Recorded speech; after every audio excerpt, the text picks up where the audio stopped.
النهارده هنتكلم عن رجل برغم التحديات، برغم الظروف، برغم ان هو كان ما يعرفش ينطق كلمة اصلا، غير ما بيعرفش ينطقها خالص. يعني كان بيتعب في الكلام زي ما احنا بنقول، زي ما احنا دلوقتي عاملين كده حاجات عندنا في مصر اسمها معهد السمع والكلام. زمان ما كانش فيه كده، بس الراجل ده قدر يتغلب على ظروفه، قدر يتغلب على تحدياته، كان قائد رحلة الكفاح بتاعته.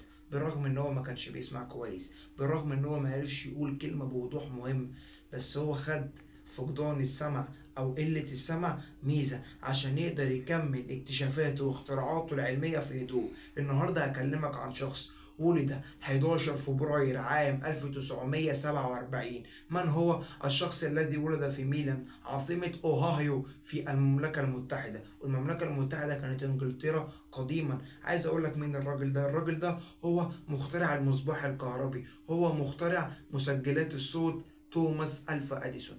توماس ألفا أديسون عندما ولد في 11 فبراير عام 1947 كان فضوليا جدا، كان بيحب القراءة وبيحب اكتشاف التجارب العلمية، لأن هو كان عايز يوصل للي هو عايزه واللي هو محتاجه عشان يقدر يحقق حلمه.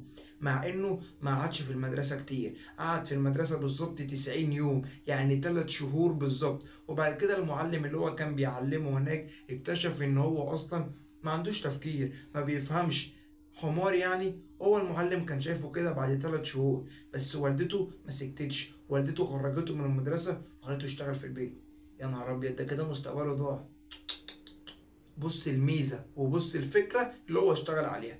في سن ال 12 سنة توماس ألفا أديسون مخترع المصباح الكهربائي اللي هو أعظم مخترع في التاريخ، ده الناس اللي لقبوه بيه بعد وفاته. توماس ألفا أديسون في سن ال 12 سنة كان بيشتغل بايع للجرايد وبايع للصحف في القطارات. فين؟ في انجلترا. فين؟ في المملكة المتحدة. وبعد كده خصص جزء صغير من غرفة فيه عربة القطار، كان عامله مختبر صغير كان بيجري فيه كل التجارب الكيميائية. بس هو معرفش ان كل السعي ده ربنا هيكرمه. ليه؟ لان هو كان محدد الطريق اللي هو عايزه للوصول الى الصح. هل بقى اختراعاته، هل اكتشافاته العلمية، وهل ده وهل ده وهل ده هيأثر على نجاحه؟ هنشوف دلوقتي. ما تيجي بقى نشوف اختراعات توماس ألفا أديسون واكتشافاته العلمية. هقول لك عمل ايه. صلى على النبي عليه أفضل الصلاة والسلام. أنشأ أول مجلة للأبحاث الصناعية. للأبحاث مين؟ للأبحاث الصناعية. فين؟ في إنجلترا. فين؟ في المملكة المتحدة عام 1876. ولقب بساحر ميلو بارك. لماذا لقب بساحر ميلو بارك؟ لأن هو عمل أول مجلة في تاريخ عصره للأبحاث الصناعية. وبعد كده بعديها بسنة واحدة قام بتأسيس الفونغراف. بعديها بسنة واحدة عام 1877 من اللي اكتشف مسجل الصوت؟ هو الفونغراف. كان أول جهاز يسجل للصوت. من اللي عمله؟ توماس ألفا أديسون. سنة كام؟ سنة 1877. كان أول اختراع مذهل في عصره.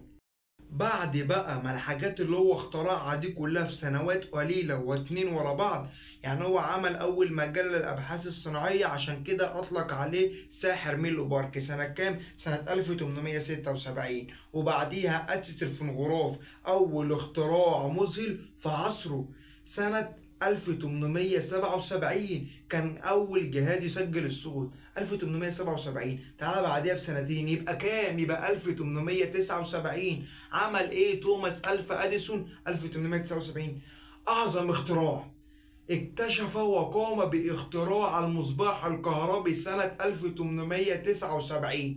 عمل أول مصباح كهربي يضيء طويل الأمد. يعني مصباح كهربي ما بيفصلش، يعني بيقعد عدد ساعات طويل، ده ما بيقعدش أيام، ده بيقعد شهور وبيقعد سنين. قعد 12,000 ساعة.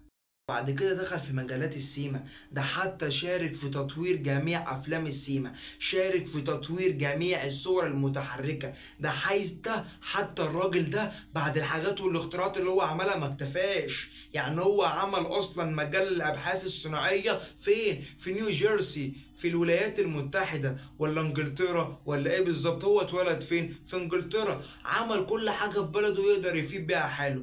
بعد كده انشأ اول شركة او شبكة كهربائية فيها سنة عام 1882.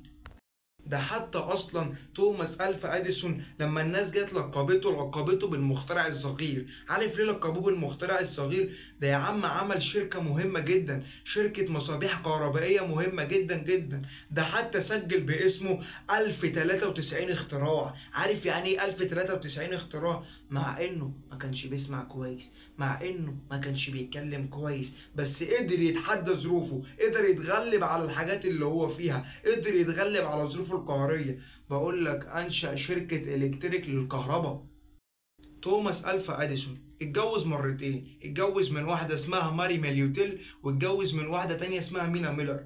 لازم تعرف اصلا ان احنا لما نيجي نتكلم عن شخص زي ده، رحلته الذاتية قعد 84 عاما بيكافح، 84 سنة بيكافح. راجل عالمي في فكره. ودي شبه الحلقة اللي احنا اتكلمنا عليها امبارح بتاعت طه حسين. طب هو 84 عاما. لازم تعرف ان الشخصية دي شخصية طموحة، شخصية مليانة بالنجاح. نفسي نقلدها ونفسي نعمل حاجة زيها عشان نقدر نكافح ونساعد بلدنا اكتر.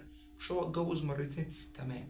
رحل عن عالمنا توماس ألفا أديسون في 18 أكتوبر عام 1931، ولقبناه بكل حاجة تتخيلها، بكل حاجة، عشان يكون رول موديلز. وشاب مصري زيي يجي يتكلم عن شاب انجليزي بالطريقة دي وبالكفاح دي، لان هو ساعد نفسه في حاجات كتير. عشان كده لقبناه بأعظم مخترع في التاريخ.